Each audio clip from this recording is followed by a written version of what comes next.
И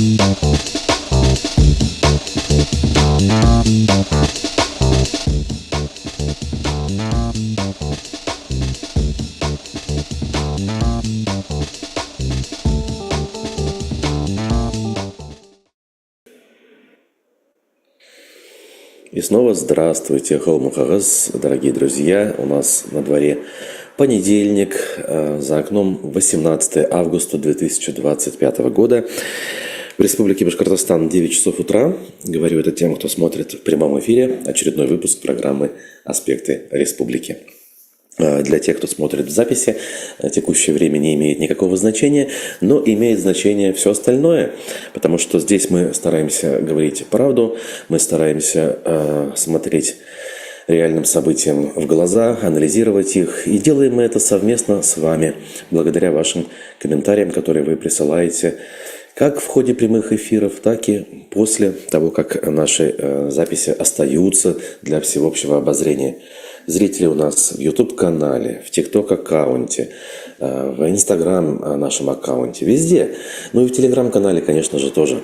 Поэтому будьте подписанными, давайте всегда оставаться на связи, вне зависимости от того, какие сложности и передряги нам готовит жизнь в лице российского государства. Ну что ж, понедельник, как я уже сказал, не то чтобы у нас было много событий в последнее время, но есть что вспомнить.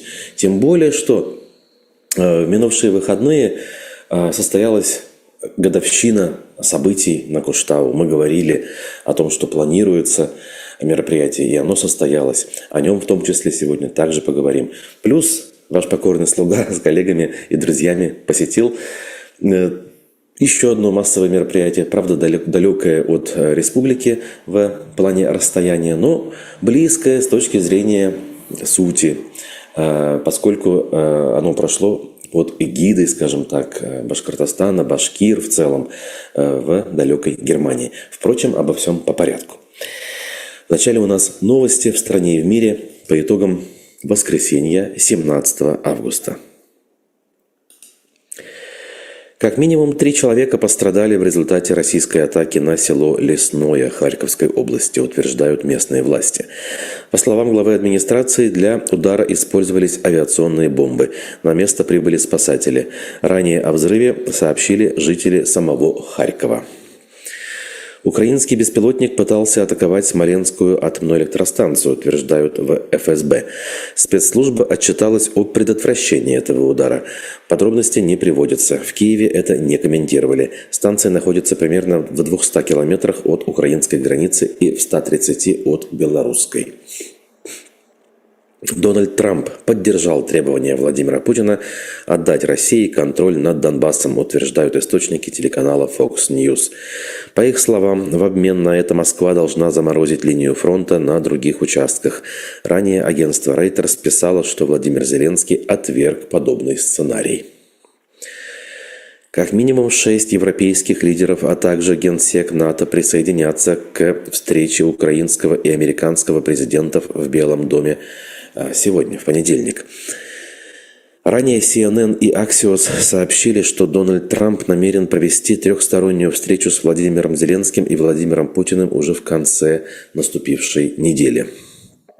Суд в Москве оштрафовал 3 экспертов из-за публикаций на сайте Центра анализа европейской политики, которые российские власти внесли в список нежелательных, обратила внимание «Медиазона». Помимо политологов Романа Лузина, Ивана Фомина и Михаила Комина, штраф в 10 тысяч рублей получила журналистка Ксения Кириллова. Пенсионерка из Петербурга стала жертвой мошенников, которые вышли с ней на связь в российском мессенджере Макс. Как пишет издание 47 News, злоумышленники представились сотрудниками ФСБ и Росфинмониторинга. 70-летняя жительница дважды встретилась с ними и передала 2,5 миллиона рублей. Более 30 человек задержаны во время массовых протестов в Израиле, сообщили в полиции. Участники демонстраций по всей стране требуют прекратить войну в секторе Газа и вернуть заложников, которых захватил Хамас. Не самые свежие новости, опять-таки, какие есть к этому часу в качестве последних, именно такие в стране и в мире. Ну, тут что, как говорится. Мы помним, как все ждали встречи в Аляске. Она состоялась в пятницу. Ну, опять-таки, по нашему времени это было уже поздно ночью в субботу. Чем все кончилось, мы тоже прекрасно знаем. В общем-то, особо ничем не кончилось. И тут можно говорить о том, кто реально в этой ситуации оказался в выигрыше, а кто выглядит смешно. Вот. Но давайте оставим это тем, кто профессионально, скажем так, наблюдает за этим переговорным треком. Вот. Тем более, что все-таки надежды какие-то в любом случае остаются. Мы хотим, наверное, все-таки прекращения войны. И понимаем, что прекратить ее на идеальных условиях сейчас не представляется возможным, поэтому в том числе и на неидеальных условиях, пусть на какое-то время, прекратить хотелось бы. Соответственно, даже те, казалось бы, бредовые трамповские предложения, которые мы сейчас озвучиваем, ну, это какие-никакие, но предложения. Поэтому посыпать голову пеплом и считать, что все бесполезно, чуть-чуть, наверное, рановато. Да, оптимизма немного, есть множество поводов для сомнений, но оставляем эти все-таки надежды действующими. По крайней мере, вот я лично сам себе так это представляю, так вижу. Так. Доброго утра, пишет Клара, Руслан, Фируза, Барсабой, Азат, Ильнара Максимова, Римма, Эльвира. Спасибо всем вам за приветствие. Последние трудовые будни этого лета. Наслаждаемся, улыбаемся и пашем, пишет Клара Целкина. Ну, где же последние? Все-таки вроде как еще неделя потом впереди. А у нас неделя – это одна из последних. Кстати говоря, очередная годовщина августовского путча у нас завтра, 19 августа, если вы помните. Дата не круглая, надо сказать, но всегда в конце этого месяца лета мы можем вспоминать какие-то сложные исторические моменты из прошлого. Ну, как сложные. Кто-то скажет, они вовсе не сложные, некоторые из них, как минимум, а наоборот, очень даже яркие и обнадеживающие. Результатом путча, я напомню, стал не только распад Советского Союза, но и попытка, по крайней мере, некоторых стран бывшего Советского Союза встать на демократические рельсы. Другое дело, что попытка зачастую не удалась практически нигде.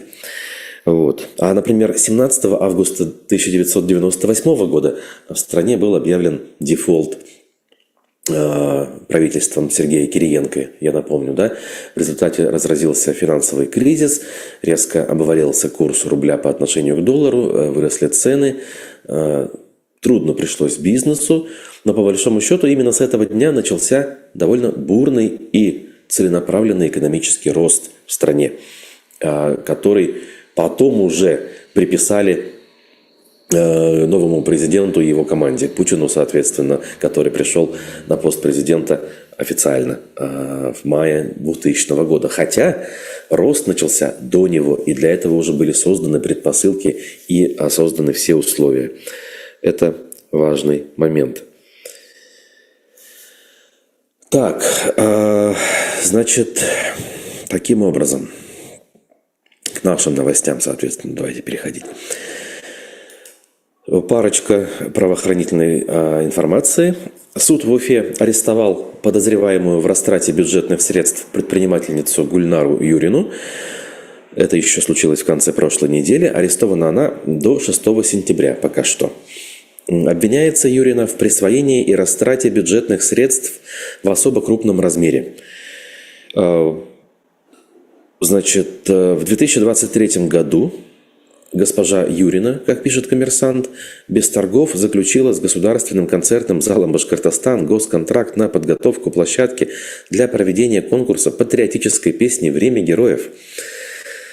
Это по версии следствия из Следственного комитета. Сумма контракта превысила 33 миллиона рублей. Предприниматель предоставила фиктивные счета-фактуры. Директор концертного зала Вильдан Ярулин, который также находится под арестом, подписал их без проверки, а учреждение полностью оплатило услуги. Как полагают в управлении СКР по Башкирии, предприниматель и директор учреждения были в сговоре. Деньги они похитили и потратили. О как!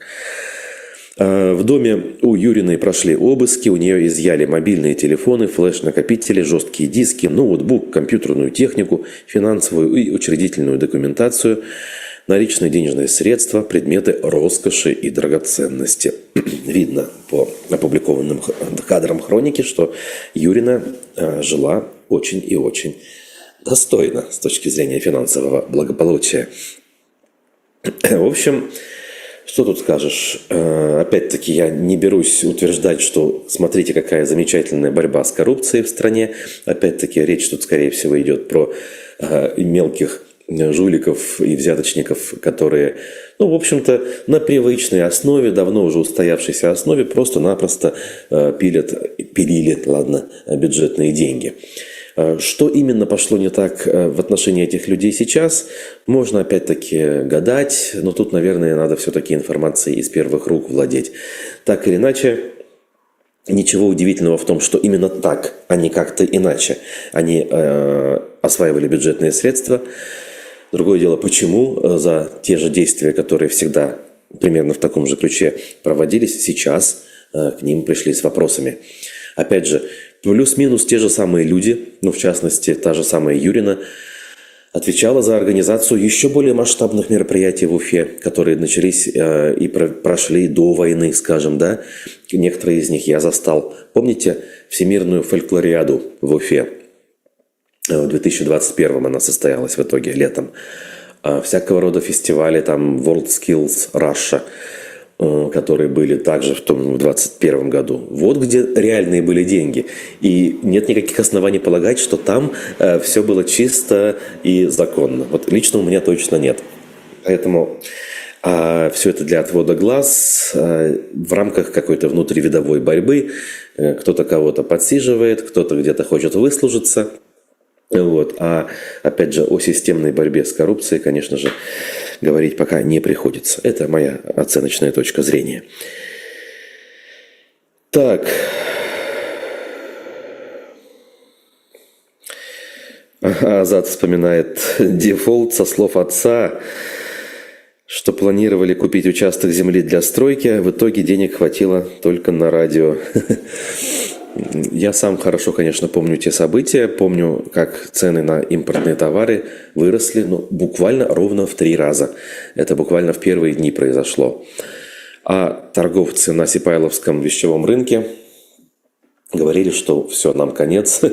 Сейчас мы распродадим вот эти вот запасы, которые есть, и придется нам свернуться.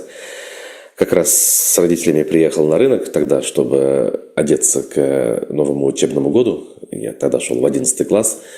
И мы смогли что-то купить. Но буквально каждый встречный продавец говорил, что все плохо-плохо. На самом деле все обошлось.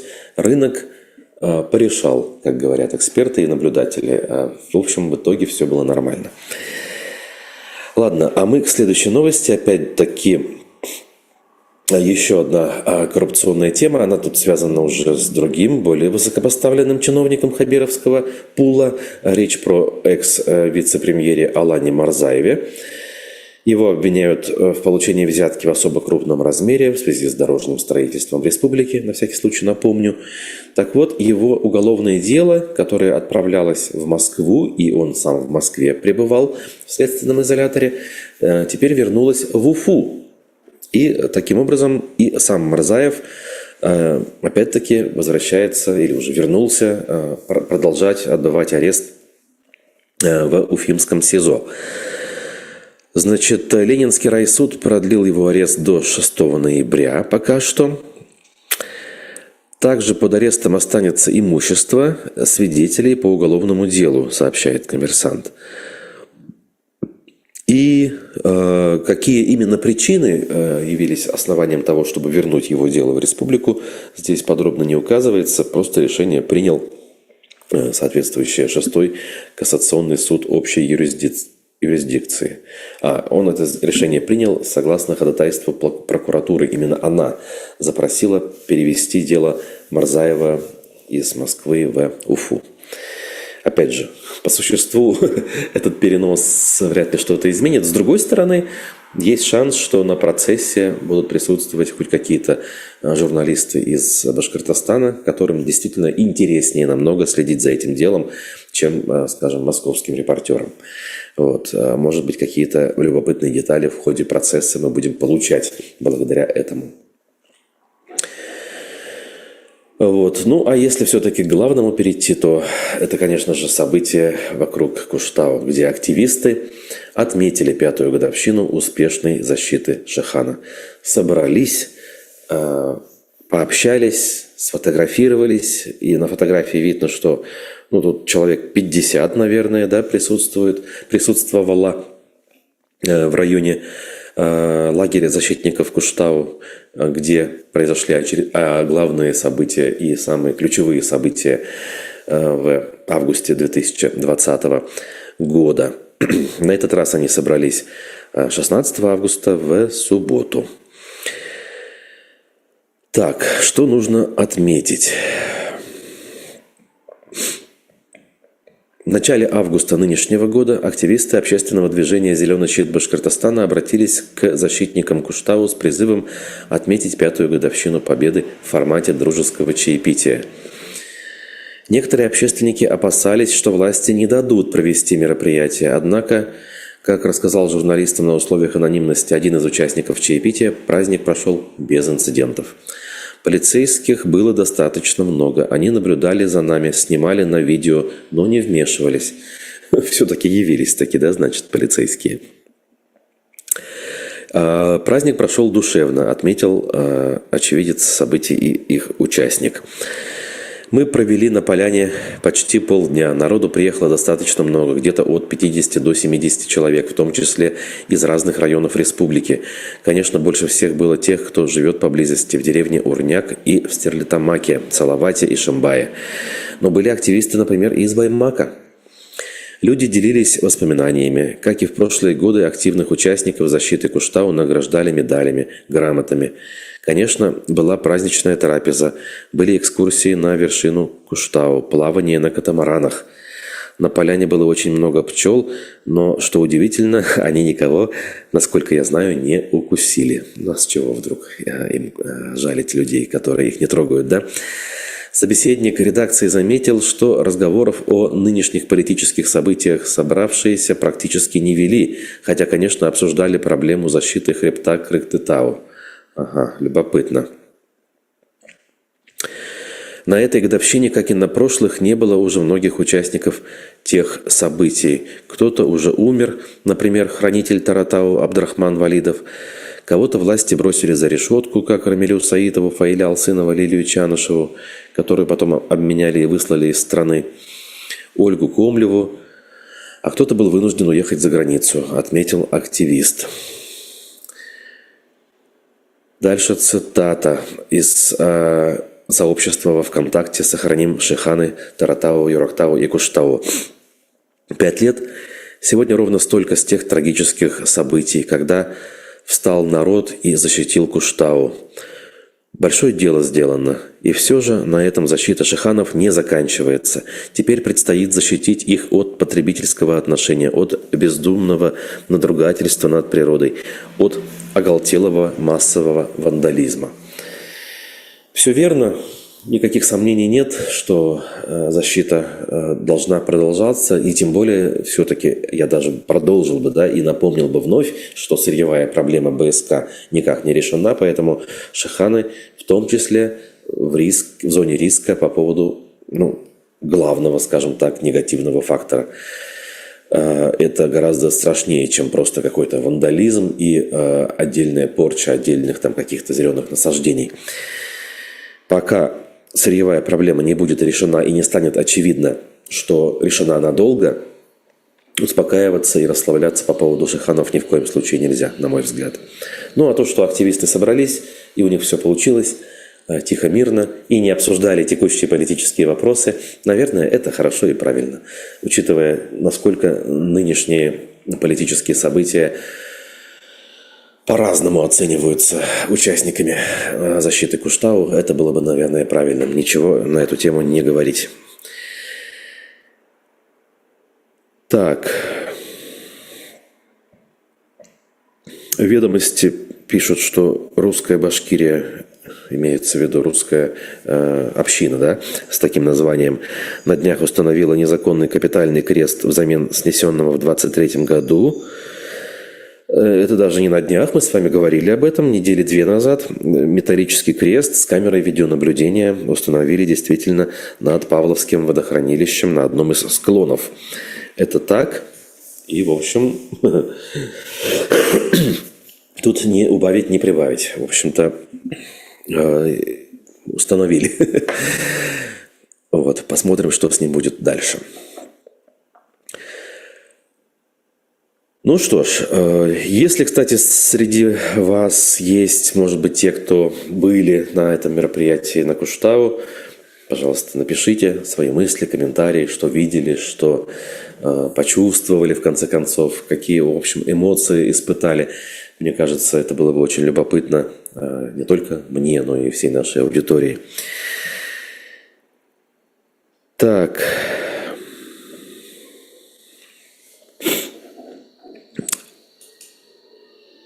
И о другом мероприятии, это уже из моих личных наблюдений. Минувшую ту же самую субботу, 16 августа, в городе Галле, это город в немецкой земле Саксония-Анхальт, состоялся летний фест, Заммефест, если по-немецки, организованный сообществом башкир города Галле. Ну, на самом деле, в это сообщество входят не только жители Галле, но и, в частности, жители ближайшего крупного города Лейпцига.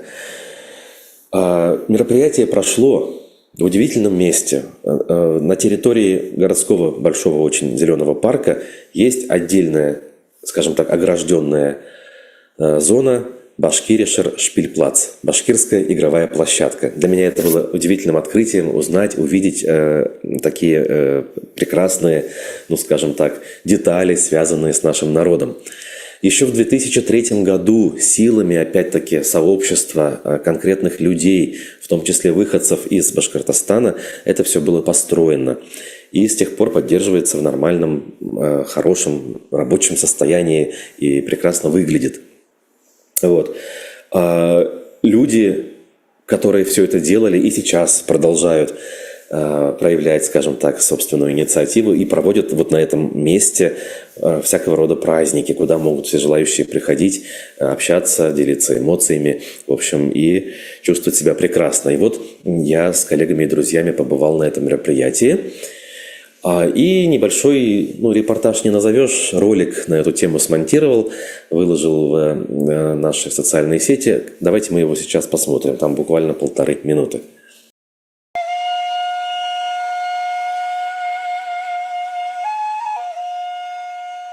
В германском городе Галле, что в земле Саксония-Анхальт, проходит, оказывается, традиционный летний фест, организованный башкирским сообществом. На специальной игровой площадке, которая находится в городском парке, собирается, наверное, несколько сотен человек со своими детьми, семьями, для того, чтобы провести замечательный выходной. Башкирская атрибутика, еда, песни, наряды. В общем, очень аутентичная и приятная обстановка.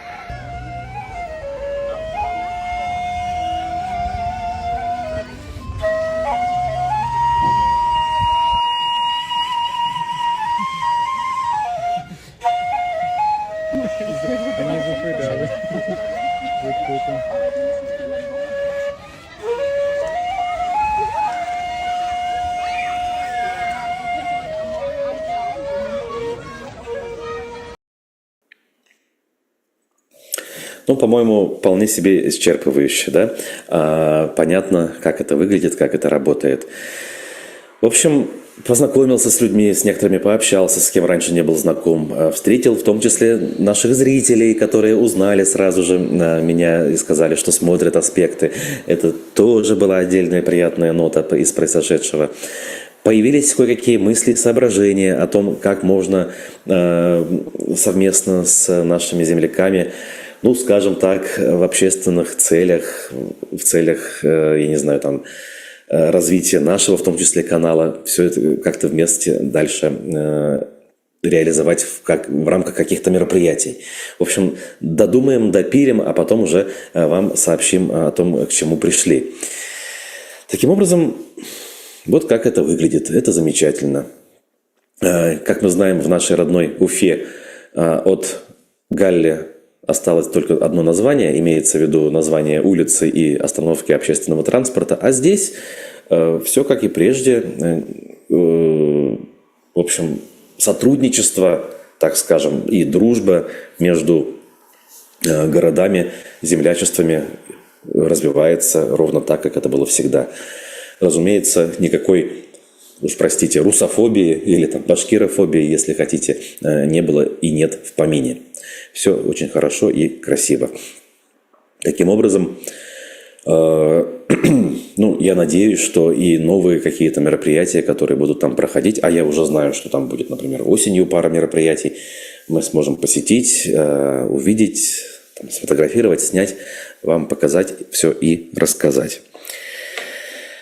Вот такие вот замечательные эмоции получилось приобрести на минувших выходных благодаря усилиям наших замечательных земляков. И, что важно, не только земляков. Вот это я хочу отдельно подчеркнуть во второй раз. В организации этой площадки когда-то, 22 года назад, в поддержании ее в рабочем виде, в проведении вот этих мероприятий активно в том числе участвуют и коренные, скажем так, немцы. Понимаете? Некоторые из них состоят в браке с нашими с вами земляками. Есть, получается, смешанные интернациональные семьи. И они говорят на разных языках, в том числе на русском и на башкирском. Пусть не всегда идеально, но они в том числе стараются вот таким образом сохранять, в данном случае не сохранять, а, знаете ли, изучать, погружаться в культуру, казалось бы, совершенно чуждую для них. И это все очень важные, мне кажется, показательные и обнадеживающие факторы. Вот. Это по поводу наблюдений. Ну а если к другим новостям, которые у меня остаются, их совсем немного, давайте по ним пробежимся в оставшееся время.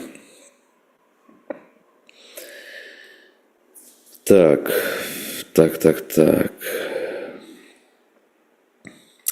Тут Хаттабыч сообщает нам по поводу Куштау, что активисты там были награждены медалью за защиту природы.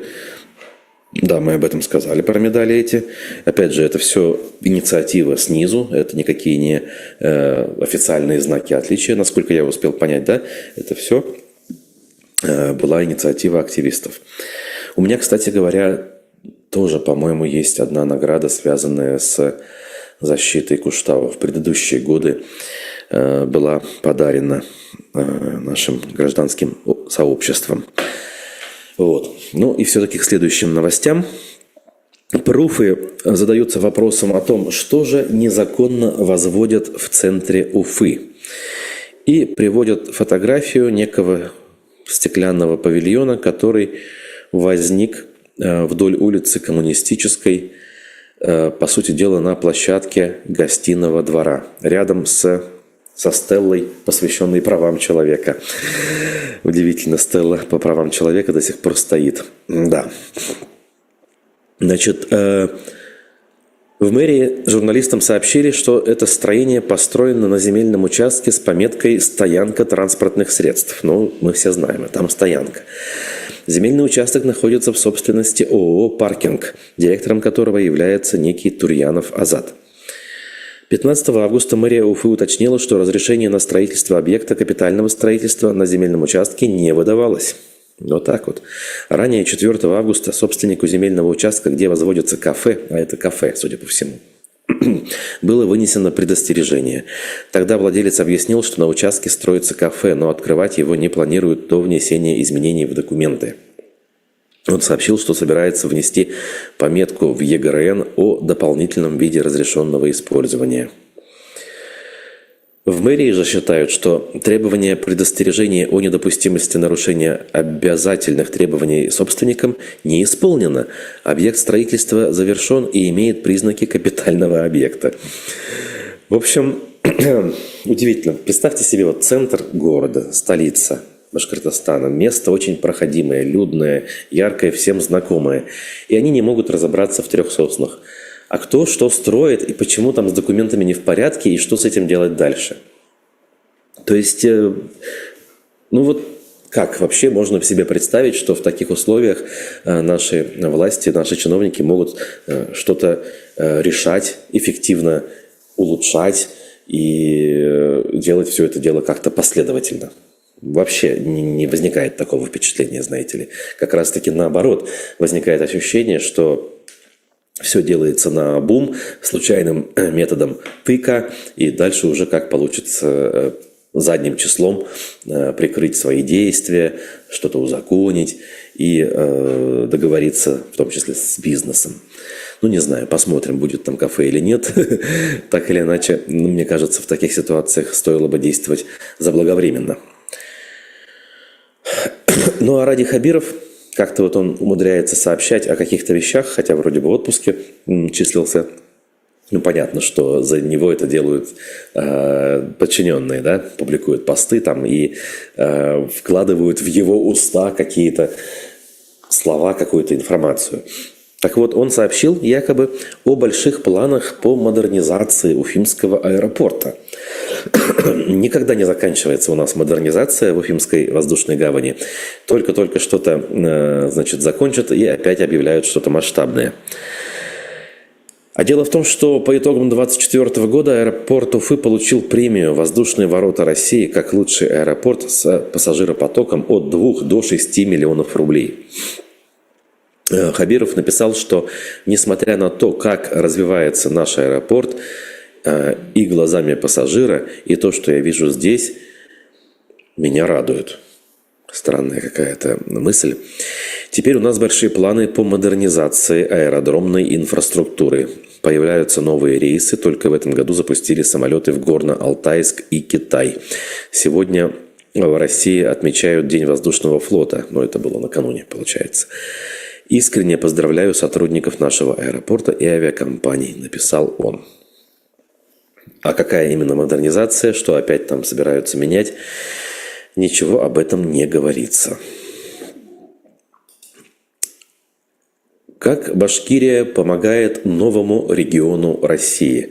Конечно же, ни дня без такого рода новостей в официальных так называемых СМИ, в пропаганде. Давайте уже вещи своими именами называть. Давайте посмотрим, о чем же речь. С 2022 года многие регионы России взяли шефство над территориями Донецкой и Луганской народных республик, остро нуждавшихся в модернизации жилья и коммунальной инфраструктуры. Башкирия стала оказывать помощь городу Красный Луч в ЛНР и расположенным близ него населенным пунктам. Мы об этом с вами знаем. Такой выбор был не случайен, ведь именно в этих местах во время Великой Отечественной войны сражалась 112-я Башкав-дивизия. За 3 с лишним года наша республика оказала масштабную помощь в модернизации коммунального хозяйства и дорожной сети Красного Луча. О масштабе проделанной работы Башинформу сообщили в Министерстве жилищно-коммунального хозяйства Башкортостана. Начиная с 2022 года, только силами министерства и подрядных организаций в подшефном Красном Луче было восстановлено более 100 объектов якобы. Если вы спросите, куда уходят бюджетные деньги и почему в республике невозможно починить элементарные объекты инфраструктуры, то вот вам, пожалуйста, ответ. Важнейшей решенной проблемой стало налаживание нормально работающей системы водоснабжения. Да серьезно, работает водоснабжение.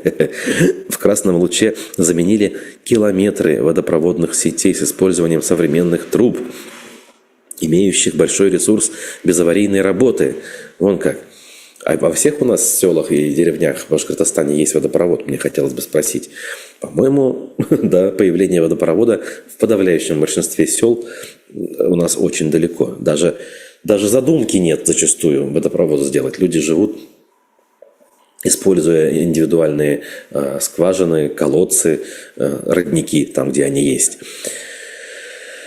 Так что вот, в общем, то, чем стоило бы как бы не гордиться, а как-то, наверное, умалчивать, у нас, конечно же, сейчас выносится на передний план, опять же, потому что это поощряется вышестоящим руководством. Перед той же самой Москвой им нужно показывать, что смотрите, какие мы молодцы, делаем все в тренде, все для решения, для воплощения в жизнь решений Верховного Главнокомандующего. Прости Господи. Так.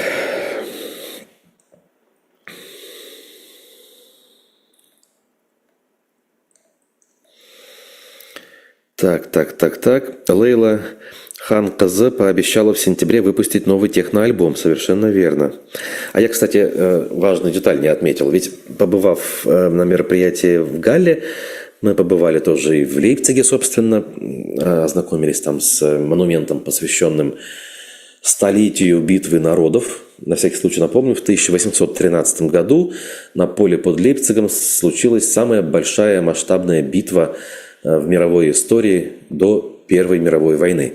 Это битва народов, где приняли участие около 600 тысяч военнослужащих, так назовем их. Там были армии большой коалиции, которые воевали против Наполеона, и битва завершилась победой этой самой коалиции, в которой, под одним командованием воевали российские, прусские, австрийские войска, по-моему, дальше там еще какие-то были отдельные королевства из территории Германии. В общем, битва, которая вошла в историю под названием «Битва народов», случилась именно под Лейпцигом. И вот 91-метровый монумент там довольно-таки, скажем так, выглядит впечатляюще. Тоже ролик, связанный с этим монументом, я опубликовал.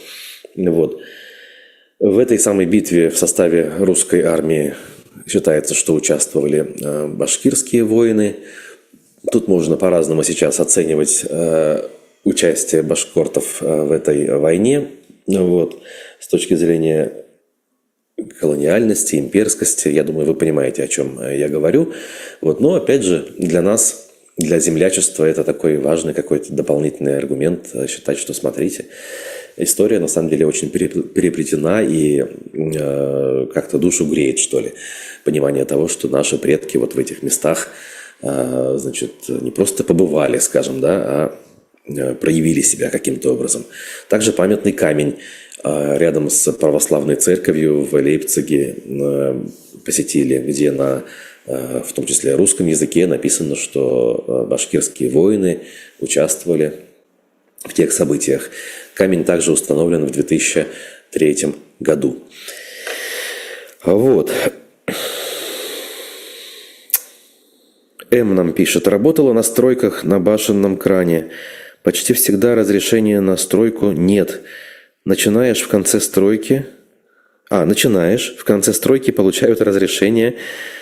Приходит Ростехнадзор, проверяет кран, дает разрешение работать. Хотя вы уже успели все сделать, да? Я понимаю. Это к новости о том, как у нас на гостинке сейчас построили стеклянное сооружение, которое должно стать кафе. Все понятно. Тут же не могу не вспомнить, как давным-давно, в 2002 году, студентом летом подрабатывал охранником на одной из строек Уфы. И в ночь нам завезли на объект башенный кран разобранный, и строго-настрого сказали, чтобы я класс с него не сводил до утра, потому что кран – это как бы дорогостоящее оборудование, а завести его на территорию за забором не смогли. Кран остался во дворе, доступный всем желающим. В общем, пришлось всю ночь бдить. Вот. В какой-то момент все-таки уснул, не выдержал, и вижу сон, что я иду проверять состояние крана, а там уже, воры кабели режут. И, дескать, я их обезвредил, запустив одного из них фонариком. Потом просыпаюсь, понимаю, что это сон. Настолько был испуган по поводу того, что этот кран может оказаться в руках злоумышленников. Но все обошлось. До утра кран дожил, я тоже. А потом его уже завезли на территорию объекта и смонтировали. Это один из первых, кстати, высотных домов. Но там даже меньше 20 этажей. За чайной фабрикой в Уфе. На Менделеева там 170 с чем-то. Ну ладно, это все лирика, отдельные воспоминания. Хотя вот именно вы их у меня, получается, пробудили, да? Спасибо вам за это. Ну, а я буду заканчивать наш сегодняшний выпуск и благодарить вас, дорогие друзья, за участие в подготовке, по сути дела, и создании этой программы. Всем большое спасибо, низкий поклон. Не забывайте, пожалуйста, про лайки и комментарии. Увидимся с вами в эфире очень скоро. Вот. И поэтому надо следить за анонсами. Хорошего всем дня, успехов. Будьте здоровы, будьте осторожны. И всем пока.